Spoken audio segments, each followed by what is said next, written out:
saudara-saudaraku yang ada di Ambon, di Maluku Utara, di Ternate atau di Tidore atau di mana saja di Maluku dan di mana saja di Indonesia.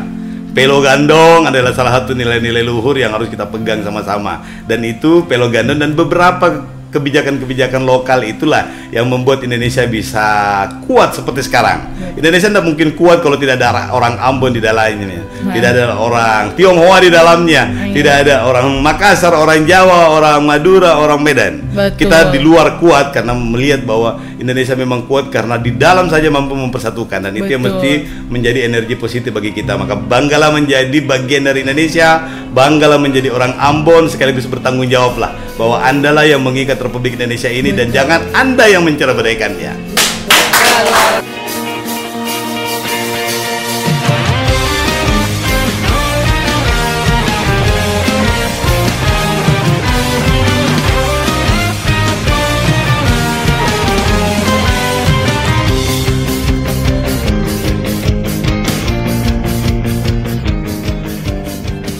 Sahabat dan followers podcast 151 Binaya dimanapun berada, apa kabar nih semuanya? Walaupun kegiatan hari ini cukup padat, tapi yang diharapkan semua sahabat-sahabat selalu dalam keadaan sehat dan tetap semangat. Baik, kembali lagi bersama saya Serdako Atrafela April Melsasail, dan tentunya ditemani dengan host kita, saya Mariska Muskita. Tentunya Kak Ella, saat ini kita tidak sendiri ya. Iya, kita berdatangan tamu dari Jakarta. Iya, tentunya tamu toko yang luar biasa. Ya, dikenal selalu di TV tentunya ya. Tentunya, langsung saja kita sapa. Iya. Halo, Selamat siang Bapak. Selamat siang, Assalamualaikum. Apa kabarnya Bapak? Alhamdulillah baik. Wah. Mbak Ella, Mbak Ika. Iya, Pak. Tetap semangat ya, iya. Semangat ya, Pak. Padahal baru selesai kegiatan di Kodam, betul Bapak? Iya, baru sampai tadi pagi juga. Iya. Oh, baru sampai tadi pagi Baru Bapak. sampai tadi pagi. Langsung kegiatan di Kodam Siap. dan lanjut langsung di Korem Insyaallah. juga ya Bapak. Ya. Baik Bapak. Baik, tentunya kita masyarakat sahabat podcast 151 Binaya Iya. ingin kenal lebih dekat lagi. Betul. Bapak seperti apa? Boleh Bapak menceritakan tentang biodata diri Bapak? Iya, profil Sama Bapak. dia. Silakan Pak. Mbak Ella, Mbak Ika, dan sahabat podcast 151 Binaya ini. Nama saya Samsurizal, Iya. tapi biasa dipanggil Dengical. Iya. Saya dari Makassar, Siap. dari Jakarta untuk kerja dan berbakti. Jadi Iya. tinggalnya di Makassar, dekat dengan Ambon. Iya, dekat. Dan hari ini kami alhamdulillah dari Komisi 1 DPR RI itu ada diskusi, ada Betul. kunjungan kerja spesifik Iya. ke Pangdam 15 ini untuk ngobrol-ngobrol terkait nanti penerapan Undang-Undang TNI Iya. nomor 3 2025 ini. Mudah-mudahan bisa cepat tune in. Amin. Supaya TNI bisa bekerja lebih profesional, Siap. masyarakat bisa lebih cepat mendapatkan hasil kinerja TNI yang top. Wah, tepuk tangan dulu dong. Baik Bapak, tentunya Kakak Ella kita juga pengen tahu ya tugas-tugas Bapak seperti apa, dan sebelumnya kita pengen tahu dulu Iya. kesan pertama ya datang ke Ambon. Apakah Ambon. ini pertama kali Bapak datang ke Ambon? Kalau datang ke Ambonnya sudah yang ketiga atau yang keempat? Yang ketiga saya tahu. Berarti bukan pertama lagi ya? Bukan pertama tetapi ini. Iya. dekat kan Makassar Ambon, Ambon jadi bisa dekat. jalan-jalan. 1,5 jam, Ji. Oh, udah logat ini. Ada kapal juga bisa lewat Makassar.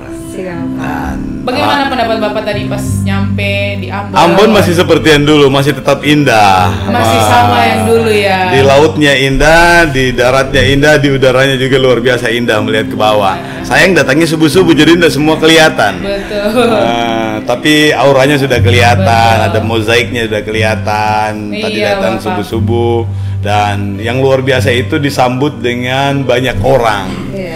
Disambut dengan Wakil Gubernur, Bapak Pangdam, Bapak Kapolda, Bapak Kajati, semua yang ada. Jadi orang-orang Ambon ini ya mungkin karena negeri para raja-raja, Iya, sehingga betul. menganggap semua orang yang datang adalah raja, sehingga kita juga yang datang ini menganggap bahwa kita bertemu dengan seorang raja, dan tentu komitmen dengan raja-raja itu harus ditepati. Betul. Iya, betul. Kalau di Makassar itu namanya Todopuli. Artinya? Todopuli itu satu tekad. luar biasa. Taro ada, taro gau. Taro ada, taro gau itu berarti yang diucapkan itu mesti dilaksanakan. Iya. Betul, Satu betul. kata dengan hati, Betul. satu kata dengan perbuatan. Gitu, Siap. ya. Bapak, tapi saya mau Siap. nanya ini Bapak. Mungkin kesan Bapak tadi pas nyampe disambut di Kodam Patimura, bagaimana kesan Bapak tadi? Kaget. Kagetnya itu karena kita masih pakai kaos, berangkat dari Jakarta jam 1. Iya. Pakai kaos, pakai sepatu butut, kan pikirnya mau istirahat dulu, tapi ternyata disambut dengan pakaian lengkap, jadi kita merasa sangat terkesan, sekaligus juga seperti ada declaration of commitment. Iya. Nah, Baik Pak, tentunya pemirsa juga di rumah, sahabat podcast pengen tahu juga Pak tugas-tugas Tugas. Bapak seperti yang kita tahu di Komisi 1 kan terkait Iya, dengan betul. pertahanan dan keamanan Betul, nasional, ya. terkait dengan hubungan luar negeri, Betul. dan juga tentang informasi dan komunikasi. Mungkin Bapak Betul. bisa kasih sekilas Nah. tentang tugas dan tanggung jawab Iya. Bapak. Silakan Pak. jadi tugas hariannya kita itu Iya. adalah bagaimana memastikan aspirasi masyarakat yang terkait dengan Kementerian Luar Negeri, Pertahanan Keamanan, Iya. Panglima TNI, Badan Intelijen Negara, Iya. Komunikasi Digital, kemudian Wantanas, Dewan Pertahanan Nasional, Iya. Lembaga Pertahanan Nasional Lemhanas, Iya. kemudian Dewan Pers, KIP, KPI, dan beberapa lembaga yang lain. Iya. Itu benar-benar bisa tersalur, dan regulasi yang mengatur itu juga bisa kondusif untuk menyalurkan Iya. aspirasi masyarakat. Betul, Tentu dalam betul. frame Negara Kesatuan Republik Indonesia. Iya. Yang kedua tentunya adalah bagaimana memastikan supaya kementerian dan lembaga yang menjadi mitra Komisi 1 ini benar-benar punya sumber daya yang cukup untuk melaksanakan apa yang sudah direncanakan. Iya. Sehingga dua-duanya dari bawah ke atas, Jalan. jadi bottom up, juga ada juga yang top down. Iya, Pak. Sehingga ketemu di tengah-tengah, jadi yang tengah-tengah yang nyaman. Iya, Kira-kira betul. begitu Mbak Ella, Mbak Ika. Baik. Ya. Iya betul. Nah Bapak, berbicara soal tadi tugas dan tugas pokok Bapak Betul, sehari-hari iya. ya. Nah, berbicara soal kedatangan Bapak hari ini di Kodam Patimura, ngobrol-ngobrol singkat, kebetulan saya juga tadi ada di sana. Oh, iya. Mungkin yang ingin saya tanyakan itu mungkin Bapak bisa menjelaskan sedikit Siap. RUU TNI yang sudah Ya. disahkan menjadi undang-undang. Ya, RUU TNI Undang-Undang 34 tahun Iya. 2004 kemudian dirubah menjadi Undang-Undang Nomor 3 2025. Jadi pada dasarnya undang-undang ini sudah mulai dilakukan pembahasan sejak tahun 2010. 2010. Jadi undang-undang ini sebenarnya nggak ujuk-ujuk tiba-tiba Langsung mau ya. direvisi. Jadi Iya, prosesnya udah betul. panjang sekali, 2010, 15 tahun. 15 tahun yang Dan ini lalu. carry over Ya. dari DPR periode sebelumnya. Iya. Jadi sudah banyak sekali, dan yang kurang pas itu adalah respon masyarakat itu yang menganggap bahwa revisi Undang-Undang TNI adalah keinginan dari pemerintah atau keinginan dari penguasa atau keinginan dari segelintir orang yang ingin kembali ke zaman dulu dalam konteks dui fungsi TNI atau Iya, di fungsi betul, ABRI. Betul. Jadi kalangan masyarakat sipil menganggap bahwa jangan-jangan nanti kalau revisi Undang-Undang TNI ini bikin TNI itu keluar barak semuanya. Nanti ada yang jadi bupati, ada yang jadi guru, ada yang jadi dosen, ada yang jadi macam-macam. Iya. Persepsi orang. Iya, Iya. betul. Padahal sebenarnya undang-undang ini direvisi untuk memastikan bahwa supremasi sipil itu harus di atas. Makanya dalam latar belakangnya, dalam konsiderannya, menimbangnya semuanya itu bernuansa supremasi sipil.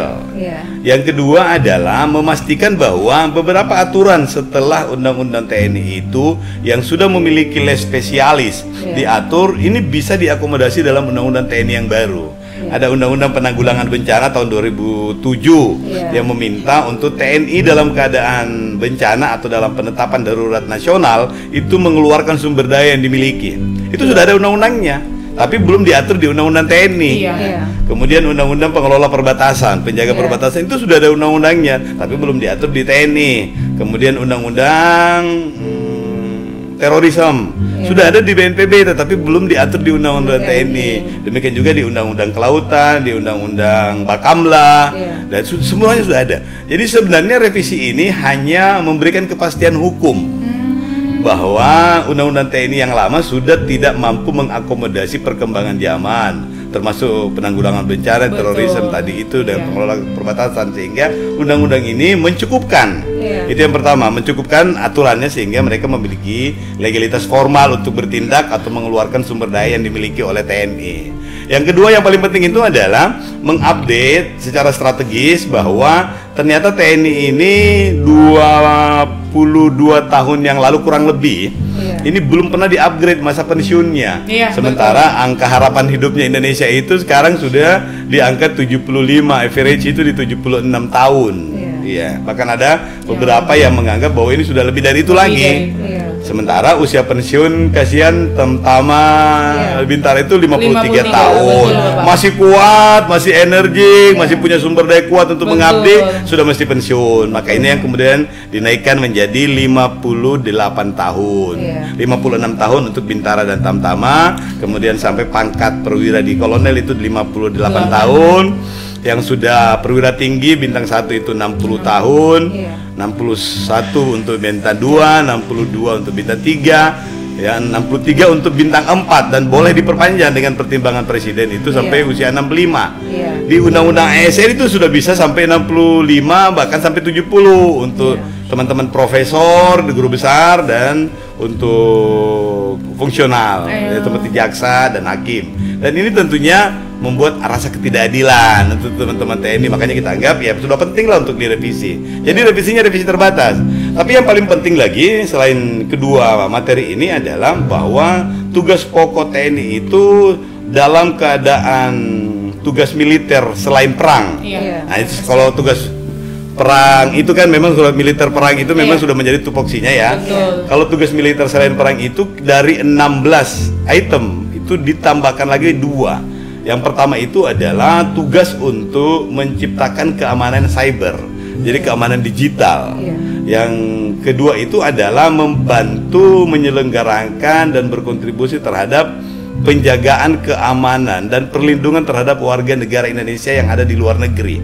Itu belum ada di undang-undang TNI, dan itulah yang kemudian kita berikan aturannya yang jelas di undang-undang TNI itu, sehingga masyarakat itu memperoleh kemanfaatan dari pelayanan-pelayanan TNI karena TNI memiliki kualifikasi untuk bisa melaksanakan tugas itu. Wah, luar biasa sekali. Iya, betul. Bukan enak juga, kan semua berjalan sesuai tugas ya. Mungkin dari Pak Syamsu informasi dan pengetahuan ini kan sahabat-sahabat kita, masyarakat di luar kan pada tahu. Kalau revisi ini bukan langsung dicor aja, kan udah dari 15 tahun yang lalu. Udah dari 15 tahun lalu. Kak Ella tahu nggak Bapak Syamsu ini sebagai tokoh laki-laki inspiratif, benar ya? Iya, saya tadi sempat lihat profilnya Bapak. Profiling ya. Iya, banyak juga sekali. Duta damai ya, pernah dikasih penghargaan tuh. Mungkin Bapak bisa menjelaskan pengalaman Bapak. Pak, silakan. Terima kasih Mbak Ella, Mbak Ika. Tapi sebelumnya saya mau mohon izin sama guru saya kebetulan ada di sini. Bapak Profesor Nurdin Abdullah. Salah satu hal yang paling susah itu adalah tampil di depan guru. Biasanya itu lutut itu gemeteran karena yang punya ilmu yang boleh disampaikan ada abang saya, Bang Ali, dan Ketua Apindo semua. Jadi saya kebetulan sehari-hari itu sebagai Ketua Palang Merah. Jadi sejak tahun 2006, jadi sudah tahun ke-19 jadi Ketua Palang Merah, Palang Merah Indonesia Makassar, dan tentunya sering bersentuhan dengan dunia kemanusiaan, dan dari situlah kemudian kita percaya bahwa dalam konteks kemanusiaan itu semua orang sama, semua orang penting, hanya level dan porsinya yang berbeda, momentumnya yang berbeda. Tidak lebih penting seorang anggota DPR, gubernur, panglima, atau komandan Korem itu dibanding dengan seorang petani atau nelayan. Cuma momentumnya secara sosial itu kadang-kadang kita lebih penting seorang jenderal dibanding dengan seorang petani. Tapi pada waktu tertentu petani jauh lebih penting daripada seorang jenderal. Kalau kita lagi lapar, nggak ada gunanya pangkat, nggak ada gunanya bintang. Pasti kita sukanya itu yang petani. Petani itu yang diperlukan. Kadang-kadang kita menganggap orang lebih penting karena ukuran-ukuran pragmatis atau urutan sementara. Nah, inilah yang kita inginkan supaya semua orang merasa bahwa kita memang penting, tetapi orang lain juga penting pada momennya. Sehingga kita tetap menghargai, tidak sombong, dan sekaligus juga yang lain tidak merasa minder. Jadi kita ini sama aja sih sebenarnya, cuma kulitnya kita atau pakaiannya kita saat ini kebetulan. Jadi kita mulai mengakui keberadaan orang dan kita menganggap bahwa orang itu pasti ada pentingnya. Karena Allah Subhanahu wa taala, Tuhan yang Maha Kuasa ini sudah menciptakan makhluknya itu pasti ada kemanfaatannya. Barang yang paling jelek sekalipun di mata kita selalu ada, pasti ada kemanfaatannya, dan itulah yang menjadi landasan berpikir secara kemanusiaan yang kami bawa juga, dan kami juga melayani banyak orang atau bekerja sesuai dengan amanah yang diberikan orang, dan alhamdulillah itulah kemudian diberikan penghargaan sosial, diberikan tokoh inspiratif, anak muda inspiratif, kemudian dan lain-lain. Tapi itu bukan sama sekali, menurut saya sih wajar setiap orang juga punya kesempatan yang sama untuk dapat. Baiklah, baik kayak gitu. Luar biasa sekali. Aduh. Iya, motivator seperti ini harus kita tiru dan kita ikuti jejaknya. Iya, harus belajar, betul. Dari seperti ini akhirnya Bapak bisa jadi seorang anggota Komisi 1 DPR RI. Nah, Bapak, tadi berbicara soal RUU TNI yang direvisi, yang ingin saya tanyakan mungkin harapan Bapak untuk TNI setelah direvisi RUU menjadi yang sudah disahkan menjadi undang-undang, mungkin harapan Bapak untuk TNI, dan yang kedua mungkin harapan Bapak untuk kami di Kodam Patimura, apalagi tadi kan sudah berbincang-bincang bersama Pangdam dan pejabat Kodam juga. Pak Koren, tadi saya jadi tambah semangat karena sudah dikasih minum guraka. Oh, air guraka. Ciri khas kami itu, Bapak. Iya, tadi makan papeda. Makan luar biasa, makan ikan tuna. Kalau di Makassar itu kita makan ikan tuna. Kalau di Ambon papeda, di Makassar namanya apa itu, Bapak? Papeda juga namanya. Papeda juga. Tapi ada nama lainnya, namanya kapurung di Palopo. Iya, betul. Kapurung, iya. Baik, dan luar biasa rasanya. Tentu harapan masyarakat yang utama, karena pada saat penyusunan rancangan undang-undang ini penuh dengan intrik. Banyak sekali kampanye di luar sana itu menganggap bahwa saatnya, momentumnya kita berkontribusi untuk bangsa ini dengan menggagalkan rancangan undang-undang ini menjadi undang-undang TNI. Saya sendiri secara pribadi keliling kemana-mana, ke teman-teman NGO, kemana-mana, yang mana yang diprotes. Ini jauh lebih keras dibanding dengan undang-undang TNI. Tadinya undang-undang TNI itu belum mewajibkan untuk mundur atau pensiun dini sebelum menjabat di luar 14 kementerian ini. Sekarang begitu di luar kementerian lembaga yang 14 ini, kalau mau dijabat maka harus tanda tangani surat pengunduran diri atau pensiun dini. Jauh lebih keras dan jauh lebih memberi kepastian hukum, sehingga profesionalisme TNI itu tidak terganggu. Kalau ada yang berani berpikir untuk keluar dari pengabdian di luar dari 14 kementerian ini, berarti harus siap pensiun. Harus siap pensiun, harus melepas komitmen satmarganya, karena aturan sipil yang pasti akan berlaku. Dan ini justru memberikan kepastian hukum. Nah, itu yang kita anggap. Selain itu, yang dikhawatirkan adalah jangan sampai nanti jabatan-jabatan sipil atau kesempatan-kesempatan sipil itu nanti diisi oleh TNI. Saya enggak lah. Betul. Latar belakang pertimbangannya itu adalah supremasi sipil, dan ini yang kita terima menjadi rancangan undang-undang usulan DPR, karena kita sudah yakinkan bahwa ini pasti tidak menjadi sarana militerisme. Dan setelah itu kita lihat bahwa ini memang prioritas, karena ternyata banyak sekali kementerian lembaga yang sudah diduduki oleh orang TNI atau oleh militer yang aktif tetapi belum mundur. Ada juga beberapa yang menggunakan secara personal jabatan-jabatan atau relasi-relasi di TNI untuk menggunakan jasanya, baik secara formal maupun informal. Ada juga TNI aktif yang menjadi tanda kutip komisaris, ada yang menjadi direktur, ada yang menjadi staf di mana. Itu yang kita ingin tertibkan, sehingga pada saat itu mereka mesti memilih. Setelah undang-undang ini diundangkan, silahkan kalau masih tetap di sipil itu nggak masalah, tinggal tanda tangan surat pengunduran diri, pensiun dini. Yang bersyarat 20 tahun pengabdian, silakan pensiun dini. Kalau yang masih mau dengan jiwa korsanya mengabdi, silahkan kembali ke tempat itu dan mengikuti merit system standar TNI. Dan alhamdulillah ini cepat, termasuk cepat sih sebenarnya. Dan alhamdulillah juga beberapa komponen yang selama pembahasan itu menganggap bahwa ini tidak boleh, setelah diberikan penjelasan, matriksnya diperlihatkan, akhirnya kemudian protes pada masalah-masalah teknis, karena dianggap bahwa ini tidak kurang transparan sih. Sebenarnya sih itu juga menjadi kekurangannya, karena kurang transparan, karena berburu. Pada saat itu mau puasa, mau puasa, jadi ayo udahlah kita selesaikan bulan puasa, nanti kita tidak jadi pulang kampung, kita ini mau puasa pertama. Tapi ternyata itu diinterpretasi kurang pas, jadi tapi itu kita maaf, kita sudah minta maaf sama beberapa komponen, dan alhamdulillah sebagian besar sudah bisa menerima. Betul. Baik, Kayla. Tentunya kita sekarang mau mendengarkan kesannya Bapak dulu ya, terkait dengan rumah podcast yang dibangun oleh Pak Dandrem. Pak Dandrem, ini keren sekali ini Pak Bintang. Masuk ke sini itu saya pikirnya masuk di sebuah stasiun TV atau stasiun radio profesional. Pas sampai di sini ketemu dengan orang-orang yang luar biasa qualified. Ampun. Jadi mudah-mudahan ini menjadi sebuah momentum untuk menciptakan namanya public space. Iya, betul. Jadi public space itu menjadi pintu untuk menciptakan public spare. Public spare itu adalah suasana di mana muncul keinginan orang terlepas dari jabatan dan tanggung jawabnya itu untuk menyampaikan yang baik-baik, yang positif, yang produktif untuk masyarakat. Jadi bukan hanya sekedar space-nya, tetapi spare-nya itu yang muncul dari dalam hati.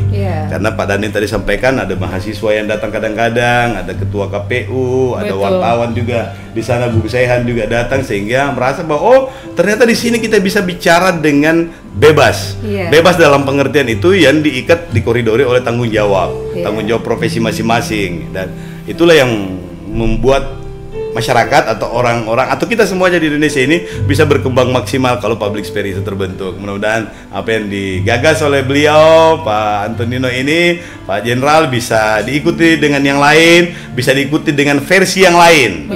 Sudah ada podcast di sini, mungkin ada lagi di bawah pohon, nanti kita diskusi, di warung kopi kita diskusi, karena spare itu yang muncul membuat orang tidak pusing space-nya di mana saja. Karena kalau sudah perasaan yang muncul bahwa kita ini bersaudara, kita ini bersaudara, kita ini sama aja antara TNI dengan Polri, dengan masyarakat, dengan siapa saja, maka pasti akan ada keinginan untuk menyampaikan sesuatu tentu dengan dasar hal yang positif. Dan kalau itu terjadi, amanlah ini negara. Betul sekali, Pak. Tepuk tangan dulu dong, Bapak. Nah, baik Bapak.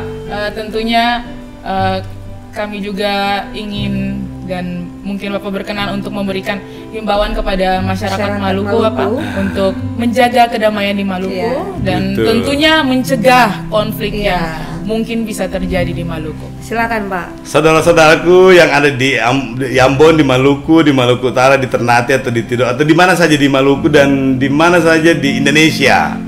Pelo Gandong adalah salah satu nilai-nilai luhur yang harus kita pegang sama-sama, dan itu Pelo Gandong dan beberapa kebijakan-kebijakan lokal itulah yang membuat Indonesia bisa kuat seperti sekarang. Indonesia tidak mungkin kuat kalau tidak ada orang Ambon di dalamnya, tidak ada orang Tionghoa di dalamnya, tidak ada orang Makassar, orang Jawa, orang Madura, orang Medan.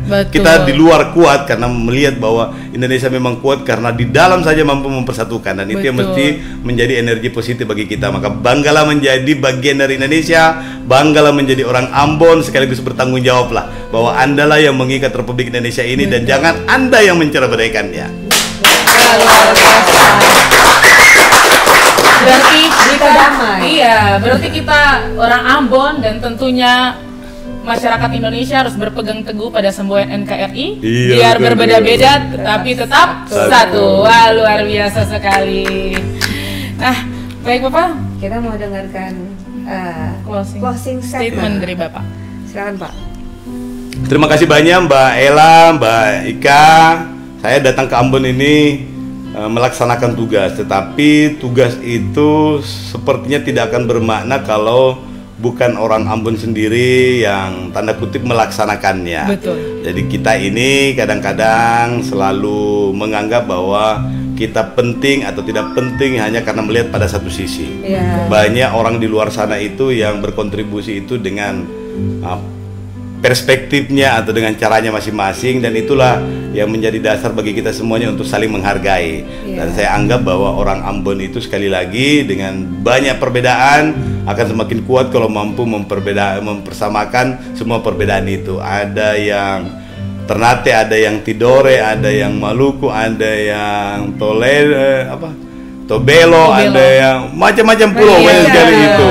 Dan karena itulah mereka sehingga Ambon dikenal dari dulu-dulu, sejak zaman Portugis, sejak zaman dahulu kala. Dan sekali lagi saya ingatkan, tolong kita punya tanggung jawab untuk menjaga citra indah itu tetap terjaga, citra damai itu tetap terjaga. Banyak korban dulu kita pernah melakukan sesuatu yang tidak ada yang tidak menyesalinya, yang dilakukan oleh nenek moyang kita juga dulu dan dilakukan oleh kakak-kakak kita dulu. 99 sampai 2002 juga itu adalah bagian dari kesalahan, dan kesalahan itu tidak perlu kita ratapi. Tidak ada manusia yang sempurna. Pasti ada kesalahannya kita, tetapi yang salah adalah kalau kesalahan itu kita ulang lagi, itu baru salah namanya. Makanya kita jaga sama-sama semuanya. Hari ini kita punya kesempatan untuk berbakti, sekali lagi sekecil apapun peran yang kita ambil, itulah yang membuat kita lebih bermakna, insya Allah. Luar biasa, Pak. Luar biasa sekali. Terima kasih banyak, Pak. Wah, terima kasih Bapak atas pengetahuan, informasi, dan lebih tepatnya closing statement yang tadi Bapak berikan untuk kami, terutama untuk masyarakat Maluku dan Maluku Utara. Sungguh luar biasa dan semoga bermakna untuk kita semua. Saya juga ucapkan terima kasih kepada Bapak Syamsu Rizal karena telah berkenan untuk datang hadir di podcast kami ini, walaupun dengan kesibukan kegiatan Bapak dari sepanjang hari ini. Saya juga kami merasa terhormat karena langsung berbicara dengan Bapak. Terima kasih. Iya, betul, terima kasih banyak Bapak. Baik, dan untuk sahabat-sahabat followers podcast 151 Binaya dimanapun berada, terutama untuk masyarakat Maluku dan Maluku Utara, semoga informasi yang diberikan oleh Bapak Syamsu Rizal dapat bermanfaat untuk kita semua, untuk kita semua dapat membangun Maluku lebih baik lagi. Amin. Kalau Maluku sudah lebih baik, otomatis Indonesia akan maju. Betul. Baik, sahabat-sahabat sekalian, episode kita cukup sampai di sini. Sampai ketemu di episode berikutnya. Saya Sardako Trafela Aprilia Melsa Sail dan saya Mariska Muskita dan serta narasumber kita. Dengi ciao, assalamualaikum. Nah, kami pamit undur diri. Salam kompak dari kami. Kaimese Mese Aman. We love Indonesia forever. Iya. Iya betul. Oh, jawabannya love Indonesia forever. Iya betul. Terima kasih banyak. Terima kasih Bapak.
Jaga beta pun